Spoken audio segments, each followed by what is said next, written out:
Guys, അങ്ങനെ ഓണത്തിന്റെ വരവ് അറിയിച്ചുകൊണ്ട് നാളെ അത്തം തുടങ്ങുകയാണല്ലേ.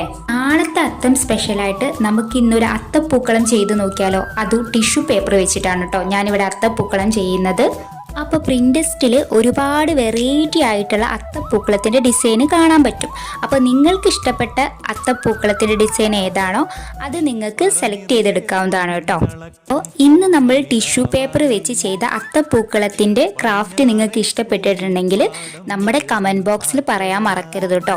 അപ്പോൾ വരും ദിവസങ്ങളിൽ നമുക്ക് ഇതുപോലെ വെറൈറ്റി ആയിട്ടുള്ള ഡിസൈനുകൾ വെച്ചിട്ട് നമുക്ക് പൂക്കളം ചെയ്തെടുക്കാവുന്നതാണ് കേട്ടോ. അപ്പോൾ ഞാനിവിടെ അത്തപ്പൂക്കളം ചെയ്യാൻ എടുത്തിട്ടുള്ള ബേസ് എന്ന് പറഞ്ഞാൽ കേക്കിന്റെ കൂടെ കിട്ടുന്ന കാർഡ്ബോർഡാണ് കേട്ടോ. അപ്പോൾ നിങ്ങളുടെ അടുത്ത് റൗണ്ട് ഷേപ്പുള്ള ക്യാൻവാസോ കാര്യങ്ങളോ ഉണ്ടെങ്കിൽ നിങ്ങൾക്ക് അതും യൂസ് ചെയ്യാവുന്നതാണ് കേട്ടോ. അത്തപ്പൂക്കളത്തിന്റെ ക്രാഫ്റ്റ് നിങ്ങൾക്ക് ഇഷ്ടപ്പെട്ടിട്ടുണ്ടെങ്കിൽ ലൈക്ക് ചെയ്യാനും ഷെയർ ചെയ്യാനും കമന്റ് ചെയ്യാനും സബ്സ്ക്രൈബ് ചെയ്യാനും മറക്കണ്ട.